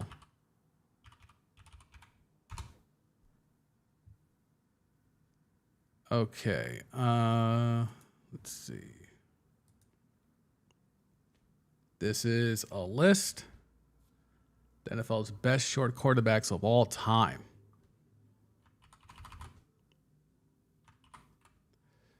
Drew Brees at 6 foot, Russell Wilson 5'11", Fran Tarkenton, Sonny Jurgensen, Len Dawson, Joe Theismann, Michael Vick 6 foot. Doug Flutie 5'10", and then knocking on the door, Kyler Murray. Yeah, so there's not that much. There's not too many successful short quarterbacks. So there is something to the whole thing with Bryce Young. Like, how do you see this working out? Because like we said, Russell Wilson needed the Legion of Boom to get his off. And then when he took the team back, he tricked it off at the goal line. You had Drew Brees, who didn't have a good defense or didn't have one of those prototypical great defenses help him. And he needed an onside kick to win. Joe Theismann, he won one in the 80s. He was an NFL MVP. Len Dawson, that was, 60, 70 years ago. Vic, because of his arm and his legs, we kind of ignored the fact that he was 6 feet. He did get a lot of balls batted down, though. Now that I'm thinking about it, he did get a lot of balls batted down.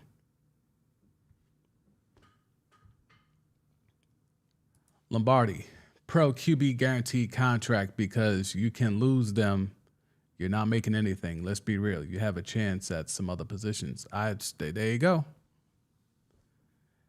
One of the few NFL owners who will wear it with his chest and say with his chest, let's make that headline. The owner of the Green Bay Packers is pro quarterbacks getting fully guaranteed money.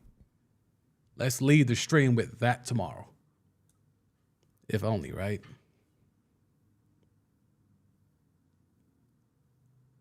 Break the heat. 5'8" is different than 6'1". We really saying Bryce Young is 5'8"? Damn, son. We really saying, I mean, that picture with him and Mina Kimes is pretty damning. Let's see if we can find that. Let's see if we can find that in Mina's folder. Get off that. I got to sign in just to look at her pictures are right here. All right, let me see. Let me get off this and I'll search. Mina Kimes, Bryce Young. Somebody else will have the photo. Let's see, where is it?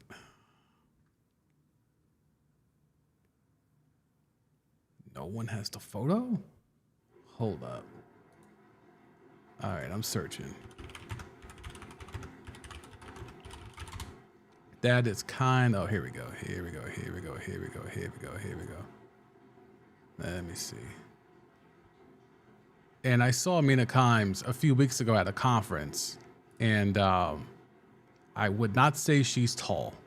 So the fact that we have Mina Kimes here and Bryce Young is only, what would we say, 2 to 3 inches, if that, taller than Mina Kimes.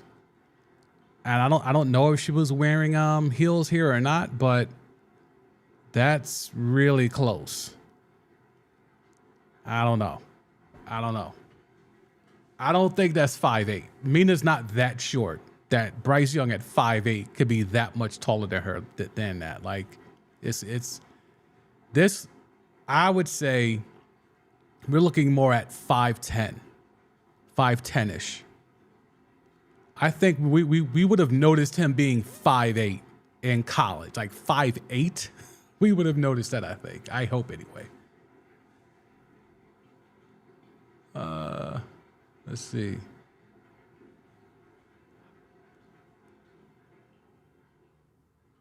Lombardi leap hot off the presses. You have tea? Is there tea to report? Let me know. You know me, I'll go right to the timeline quick. Oh, okay. Here's a rumor. And please believe it's just a rumor. The Colts currently have Will Levis ahead of Anthony Richardson in their QB rankings. A source told, who's this, Matt Miller? Yeah, Matt Miller. Four-letter network, formerly of Bleacher Report. Miller added that the current chatter is that Indy isn't expected to trade up to get a QB. Not even one spot, and the more ready now Levis will be the pick. Is this smoke or nah?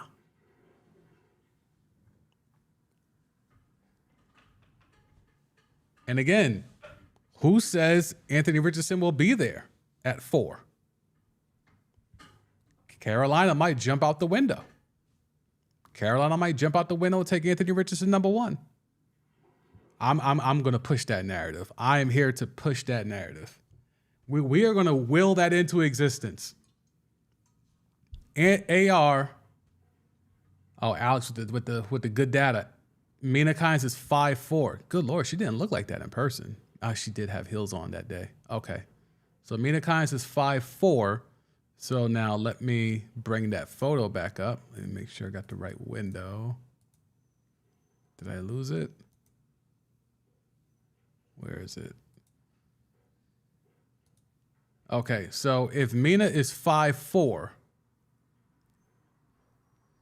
yeah, dog. Like, assuming heels. I don't know if she's wearing heels here. She could be. If she's wearing heels, let's say it's 2-3 inch heels, we'll give her 5'7". And then we got the height difference here. If she's wearing heels and she's 5'7" here, then yeah, he's about 5'10". But if she's wearing flats and she's 5'4", then yeah, the 5'8" narrative lives on. 5'7", 5'8". Like, if you count the hair, it might be 5'11", but if you're just doing the forehead, Yeah, that's rough. That's rough.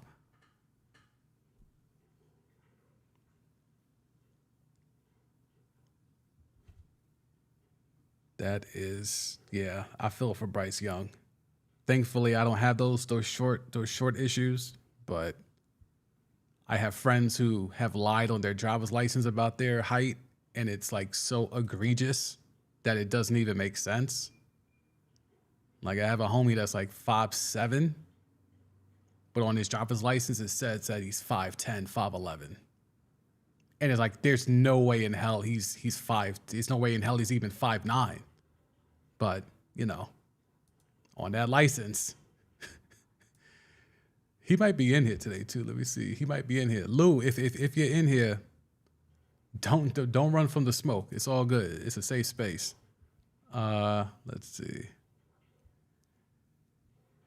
Appreciate the new subscribers. Thank y'all for pulling up. I appreciate the new subscribers. We're trying to grow this channel. Thank y'all for pulling up. I really do appreciate that. If you're new here and you're enjoying this content, join the club, join the fam. Like we're building a community here of intelligence and funny sports content. Not just hot takes, yelling at the top of our lungs, breaking vocal cords, not trying to get clicks and cheap retweets and all that stuff. Real good conversation, informative conversations, humorous conversations, and the like. So if you like that type of content, feel free to subscribe. Let's see. Don't count the hair. He's 5'9". Give me cleats and he's 5'11". Yeah, that's man. I'm really starting to feel bad for him now. Like I'm starting to feel bad for your man's Bryce Young here. I'm starting to feel bad for him. Like, yeah, that's rough, man. Give him the cleats. He's 5'11". Lombardi Leap, it's a safe space to get roasted. No.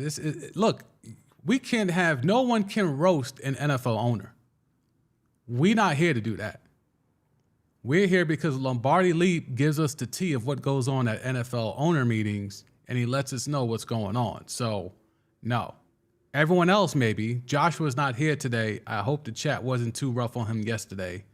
But Joshua always, he has, if there ever was a hot taker in the chat that we've built up here, it's probably Joshua. Joshua says the thing, and then it gets the chat riled up for a myriad of reasons. So it's a safe space for everyone, including Joshua. The only one we won't roast is Lombardi Leap because he's an actual NFL owner.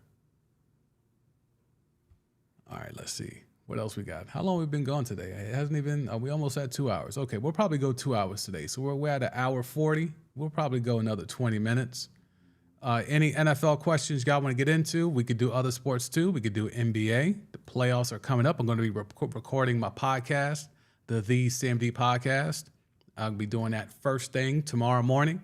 So it'll be out, definitely be out around this time tomorrow, but it'll be a very action-packed playoff preview, strictly NBA playoff preview episode of the CMD podcast. The link for that is in the description if you want to check that out and subscribe to that as well.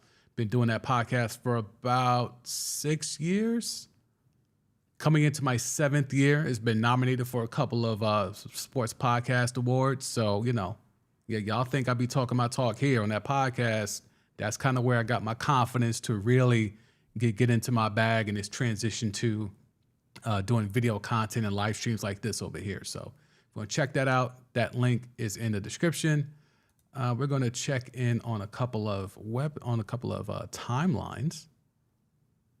It's kind of quiet on the timeline, to be honest with you. There's not much going on at the moment. Oh, Alex wants to talk baseball. I just finished playing the show. I haven't gotten the new one yet. I'm still rocking 2021 because I have to finish. I have yet to win a World Series with my creative player. I recreated Barry Bonds, and just like real life Barry Bonds, I'm having a hard time winning the goddamn World Series. But as soon as I do that, I'm going to jump over to the latest MLB The Show. Let's see. What else we got here? Where's Dove at? All right, so There's that. Okay. Anything else? There's the Devin White stuff. We mentioned that. Devin White is seeking between 18 and 20 million per year on this next contract. And if we really want to get into the nuts and bolts of that, the Bears signed Tremaine Edmonds to a 4-year deal worth $72 million with $50 million guaranteed in free agency, but most other inside linebacker contracts in free agency were way down in comparison. Devin White and the Bucs aren't agreeing on his value, which led to his trade request. So, I think Corey asked this question yesterday in the chat about linebackers and whether they're still a premier position. And I think this is why we have Devin White warning out, because linebackers aren't getting paid and they aren't being viewed in the same scope like they used to. You're not getting the Ray Lewises of the world. You're not getting even the Brian Urlachers. You're not getting the Patrick Willises. You're not getting those guys. There's very few prominent linebackers and inside linebackers, middle linebackers, whatever you want to call them. There's not a lot of those in this league right now that are premier top tier. So it's being devalued, much like the running back position. The running back position has been devalued in all of that. And now you're getting to the point where linebackers that are worth a damn, that can't go off the edge and do all that fancy stuff that these college kids are transitioning to, they need to get their money. But who's going to pay them? Roquan Smith with the Bears, who was, living up to all the hype. But because that position is being devalued, the Bears offered him a contract that was so horrible, it would have broke the market in a bad way. Like, there were players damn near on the practice squad who had better incentives than what the Bears were offering Roquan Smith in that deal he had to turn down. So then it forced himself to request a trade, and then he got moved to Baltimore with no agent, and he was finally able to negotiate a respectable deal. Let's see what that deal is. Let's see if we can pull it up. Where's Sports Track? I'm getting attacked by too many tabs. Just way too many tabs here. All right, Sports Track.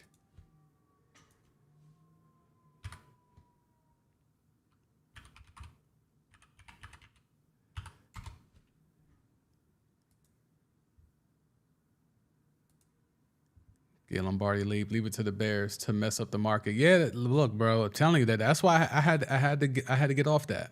I had to get off that. I could not keep rolling with the Bears, man. I could not do it anymore. It was becoming a detriment. John Morant's out here talking about his stress and anxiety.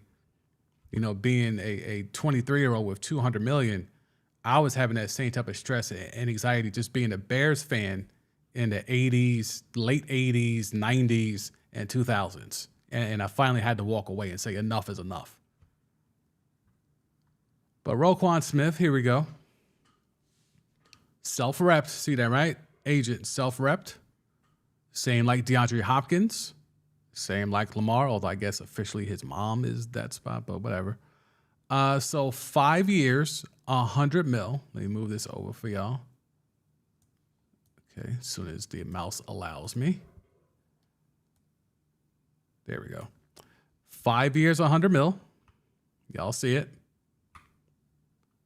Guaranteed at signing 45. Total guaranteed 60. So 60 M's. So 40 of this is funny money.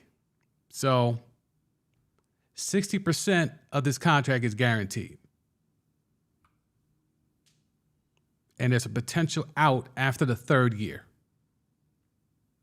So 3 years from now, they can get out of this contract and take the cap hit of $15 million. So now here's the good part that explains where the guaranteed money is coming from. So the $45 million guaranteed is at signing. So that includes his signing bonus, the next 2 years of salary, and an option bonus. Those are all guaranteed. Now there's an additional $15 million to make it that 60 on the 5th league day of the 2024 season. So essentially, he gets to 60 million after by the second year. So by next year, he'll have the 60 mil. Now, what happens after that, 2025 and so on and so forth, this is all roster bonus stuff. 2026, he gets a roster bonus, but this is assuming he gets to this point.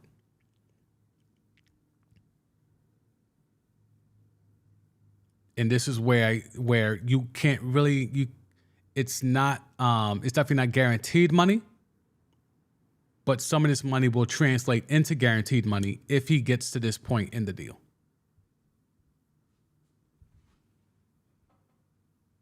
Let's see. Alex is talking about MLB. Let me just make sure, because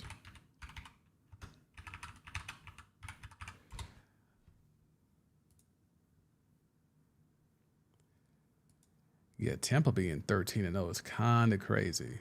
I didn't realize that they won again today. They must have played the afternoon game. I knew they were 12-0, but I didn't know they had won today. Yeah, that's kind of sick. Are you a Tampa guy, Alex? Or who's your team in MLB? You'll see it here. Rays keep rolling. Make it 13 straight.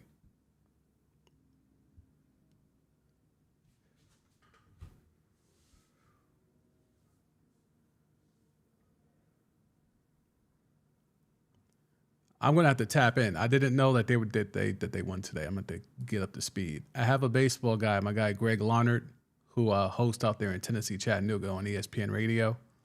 Might see if I can get him on here as we get more into baseball. I'll tell you this, Alex. We'll be talking baseball, assuming this stream is still going.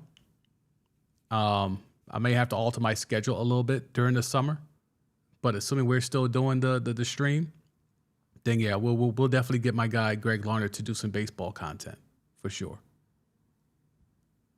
Summer, it'll definitely be slowing down for sure, because it'll just be, assuming the NBA goes through late June, then you got the NBA draft, then you got basically baseball for the majority of the summer months, unless there's like OTA stuff and, training camp stuff for NFL. So I don't know if I'll be streaming every single day during those times. I don't know if there'll be enough timeline to actually be able to do a stream, but I'll definitely be doing content and we'll definitely be touching on baseball for sure. Okay, cool. You're a Rays guy. Dope. I will remember that. So when I have my guy Greg pull up, we'll make sure to tap into some Rays stuff for you. Let's see. Are the Blue Check Boys saying anything? Let's see.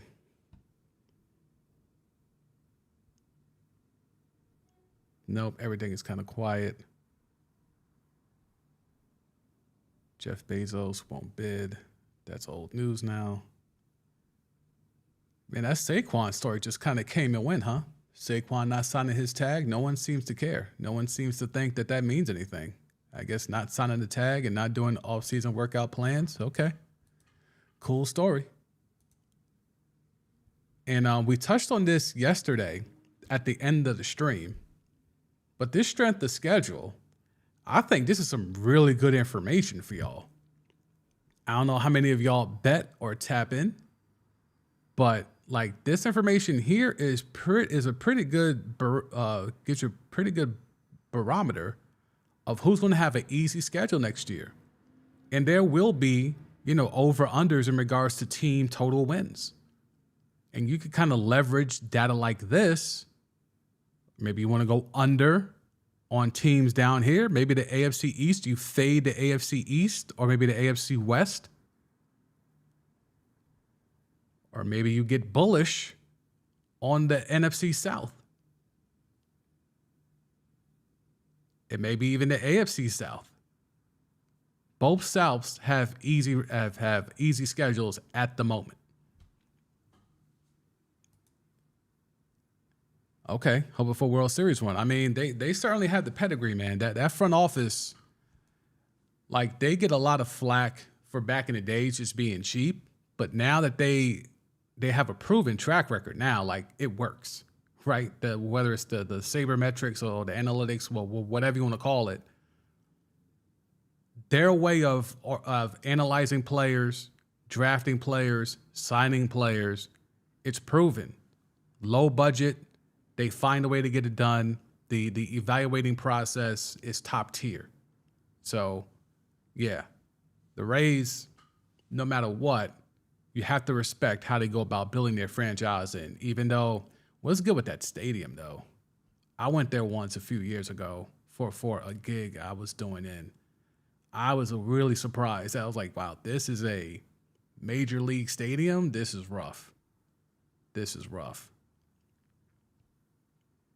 Is there any talk of a new stadium, Alex? Is there any talk of a new spot for them? Like, because that spot, I mean, unless you think otherwise, maybe you like the Trop. I was not a fan of the Trop. Granted, I was only there one time, and we was there for only 2 days, but I was not a fan trying to work in that building. Let's see. Where we at? All right, so we got about another 5 or so minutes. You want to do some Q&A on anything? I am here for it. There's some stuff with Ja Morant, if you're into that. I'll be discussing this on my podcast. Ja Morant has filed a countersuit against Joshua Holloway, saying he is the victim of slander, assault, and battery. The countersuit says that lies from Holloway and leaks of lies to the media have impacted his all-NBA chances. Now, this is essentially about $30 million Ja Morant lost. If he doesn't make any all-NBA teams, he loses about $30 million, I believe. So he's suing the 17-year-old that said that Ja Morant and one of his guys, or a few of his guys, put the beats to him in Ja Morant's own backyard. So he is suing that kid.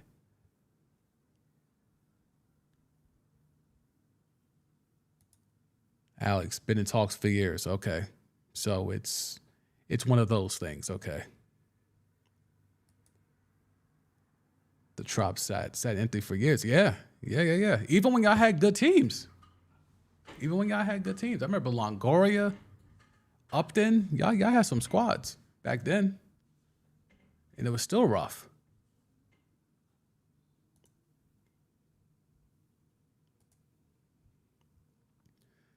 Now, here's the part of the story that goes along with the telling of the lawsuit here, right? Here's the funniest part.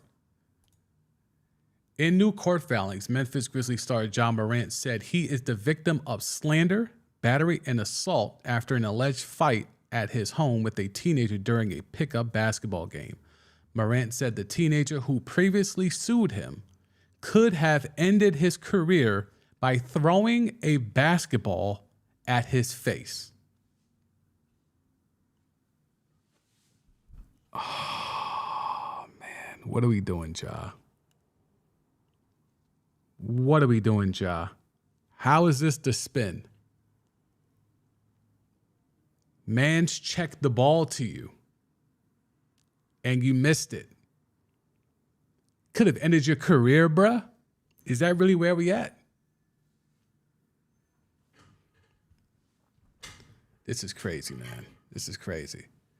He skated. He skated with the whole thing of, $50K in the strip club, the private strip club, and all the other nonsense. Like, he skated, right? He skated all of that, right? And let me see if we can find it. Yep, let me make sure. There we go.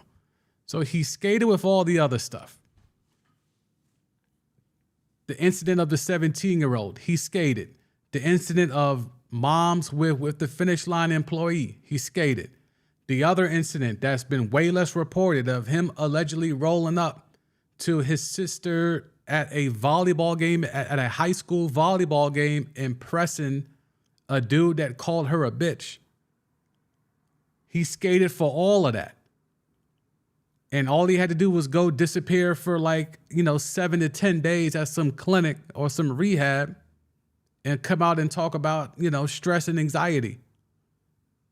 And this league, this NFL, this NBA that has DeMar DeRozan and Kevin Love, who have been very transparent about their battles with mental health and depression and anxiety, so much so that sports psychology is now a common thing that's openly discussed. Therapy is a thing that's openly discussed. It's no longer taboo.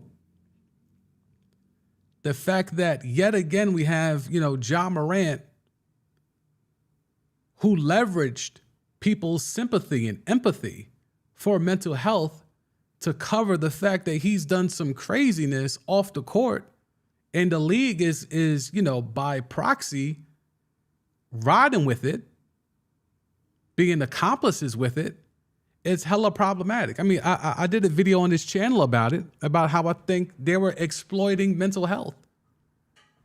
They were cloaking all the Ja stuff under the guise of, in the cloak of mental health. And because they did that, no one could really go too crazy on it, because you don't want to be seen as that person that's being overly judgmental of someone who's dealing with mental health. But my question is, were these actions really a sign of someone dealing with stress and anxiety? To me, it just was a sign of lack of accountability. Your mom calls you and says, some dude at finish line is talking crazy to me. I'm like, all right, word. How about your husband pull up? How about maybe the 9 guys that pull, like, I don't need to be there. That was essentially my point in the video I did. Is like, I don't need to be there. I'm 200 M's up. Why am I going to a mall to press a finish line employee? Why?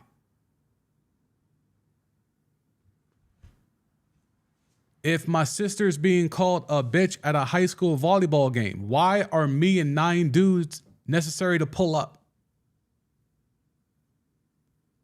If I'm inviting, local kids to come play in my backyard, and me and one of the kids are talking trash, and I take exception to something that the kid does, why are me and my guy jumping him in my backyard in front of Mike Miller? So, like, while the strip club thing was the most polarizing thing, and again, I understand he had a gun on social media, and that's a horrible look for someone that, is the face of certain products. But my thing is, you're focusing on that while ignoring the 3 other incidents that happened way before that. And then we have the thing with the Pacers, with the infrared beam, allegedly. Like, there's been a lot of things that's been bubbling under the surface with Ja Morant. And this thing here with countersuing, because you know what this is in direct response to. There was body cam footage of Joshua Holloway, the 17-year-old that was playing basketball in Ja Morant's backyard. There was body cam footage of him, talking with police about what happened. And it seemed very believable. And he had a knot on his head and a whole 9. And, if you watch the footage, the cops seem to be all too familiar with the Ja Morant house. What does that mean? I'll leave that up to y'all, but there was a lot more there, but the league just focused on the thing that seemed to be the most polarizing, which was him in the strip club with the gun on Instagram. There was a lot more there. And they used mental health to kind of disguise all the other shit that was actually happening. Alex, he got a slap on the wrist, for sure. Without a doubt, he got a slap on the wrist. Without a doubt, he got a slap on the wrist. No question about it. I don't know if he has a few screws loose. That part I won't rock with. I won't ride with you on that. I'll say this about Ja. I think it's just a lack of accountability, because he's the head of the household, and he's 22, 23, and he's 200 M's up.